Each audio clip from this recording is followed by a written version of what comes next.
Pla, a janë burra dhe gratë vërtet programuar emocionalisht ndryshe? Kjo është një pyetje, një stereotip që e dëgjojmë shpesh apo jo? Po, a ka diçka të vërtet, diçka biologjike pas kësaj ideje? Pikërisht këtë do të eksplorojmë sot. Do të hedhim një sy një materiali interesant që thellohet tamam në këtë temë, në shkencën që fshihet pas intuitës, kujtesës dhe mënyrës se si ne reagojmë emocionalisht.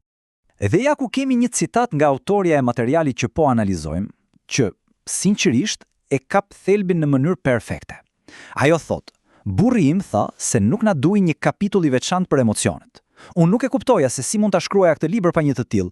E po, besoj se kjo është një dinamika që shumë kush mund ta njohë apo jo, dhe na çon drejt në zemër të çështjes. Si ka mundësi që dy realitete emocionale kaq të ndryshme bashkëjetojnë?" Mirë, le të zhyremi drejt në një shembull konkret, një histori nga materiali që po shqyrtojmë. Kemi Sarën dhe Nikun. Sara ka një ndjesje të fortë, të brendshme, që burri i saj, Niku, është i përfshirë emocionalisht me një kolege. Nuk ka prova fizike, as një mesazh, as gjë të prekshme. Vetëm kjo ndjenjë, një lloj alarmi i brendshëm që nuk e lë rehat. Pyetja e madhe është, si ka mundësi që ishte kaq e sigurt? Nga i vinte kjo bindje? E po, për të kuptuar këtë ndjesi të brendshme të Sarës, duhet t'i kthehem shkencës. Materiali që po analizojmë argumenton se kjo nuk ka të bëjë fare me magjia, po me ndonjë fuqi të mbinatyrshme, jo as pak. Ka të bëjë me një proces biologjik të jetë kompleks që ndodh thellë brenda trurit. Dhe koncepti kysh këtu quhet pasqyrim. Çfarë do thotë kjo? E po, imagjinoni sikur truri ynë, pa e kuptuar në fare, imiton shprehjet e fytyrës, qëndrimin, madje dhe emocionet e personit përballë. Është sikur provon gjendjen emocionale të tjetrit për ta kuptuar më mirë. Pra, në mënyrë totalisht të pavetëdijshme, truri dhe trupi i Sarës po kapnin sinjalet e fsheshta të Nikut dhe po i pasqyronin ato. Dhe ja si funksionon ky proces, si një lloj leximi mendjeje biologjik. Hapi i parë. Sytë e Sarës skanojnë shenjat jo verbale të Nikut. Hapi i dytë, qarqet nervore në trurin e saj imitojnë ato që sheh. Hapi i tretë, truri i saj kërkon në arkivin e vet emocional për diçka të ngjashme. Dhe hapi i katërt, më i rëndësishmi, ajo fillon ta ndjej fizikisht emocionin e tij. Pra, siç e përshkruan edhe materiali, ajo u shndërrua një lloj detektori njerëzor emocionesh, duke e ndjer ankthin e tij si një nyje në stomakun e saj. Po, pse ndodh kjo? A ka ndonjë arsye biologjike? E po, materiali që përshqyrtojmë sugjeron se po. Spekulohet se truri i femrës mund të ketë një numër më të madh të këtyre neuroneve pasqyrë. Për më tepër, zonat e trurit që janë përgjegjëse për gjurmimin e këtyre ndjesive të brendshme, si insula dhe korteksit singulat anterior, mund të jenë jo vetëm më të mëdha, por edhe më të ndjeshme te femrat. Mirë, pra, kjo ndjeshmëri e lartë nuk ndikon vetëm tek intuita, por jep formë edhe diçka tjetër tejet e rëndësishme, kujtesës. Le të kalojmë te një histori tjetër nga i njëjti material, historia e Jenit dhe Evanit. Kjo do të na ndihmojë të kuptojmë pse dy njerëz mund ta përjetojnë dhe ta kujtojnë të njëjtën ngjarje në mënyra krejtësisht të ndryshme. Dhe këtu materiali përdor një metaforë fantastike. Imagjinojeni kështu: për Janin, kujtimi i një ngjarje emocionale është si shikosh një film të plot, me të gjitha detajet, ngjyrat, tingujt, ndërsa për Evanin është si të shikosh thjesht trailerin e filmit, vetëm pikat kryesore, momentet më kulmore. Pse? Sepse sipas kësaj teorie, lidhjet nervore midis qendrave të emocioneve në trurin e femrës janë si autostrada të mëdha, ndërsa te meshkujt janë më shumë si rrugë dytësore. Po kjo nuk është thjesht një metaforë e bukur, ka edhe të dhëna shkencore që mbështesin këtë ide. Ja, një grafik nga një studim i Stanfordit i cituar në material. Kur u shfaqen imazhe me ngarkesë emocionale, te gratë u aktivizuan plot 9 zona të ndryshme të trurit, ndërkohë te burrat vetëm 2. Pra, ndryshimi është vërtet i jashtëzakonshëm dhe i maksimum. Le të flasim pak më specifikisht. Dy pjesë të trurit janë protagonistët kryesor këtu.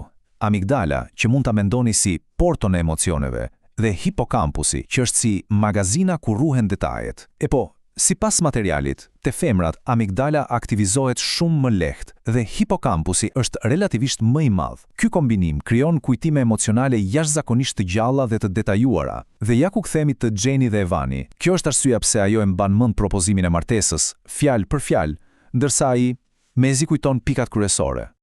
Mirë, por çfarë ndodh kur këto dallime biologjike, për të cilat folëm, përballen me emocione negative si trishtimi apo zemërimi? Si manifestohen ato në momente konflikti? Le të fillojmë me lotët, dhe pse ato mund të jenë një surprizë totale për njërin partner dhe një përfundim i logjikshëm për tjetrin. Shikoni pak këto shifra. Materiali citon një studim ku rezultoi se gratë mund t'i dallonin shenjat më delikate të trishtimit në fytyrën e dikujt në 90% të rasteve. Burrat vetëm në 40%. Ky hendek i madh shpjegon shumë. Shpjegon pse për shumë gra lotët janë si një stuhi që sheh të afrohet nga larg, ndërsa për shumë burra ata shpërthejnë si një rrufe në qiell të hapur.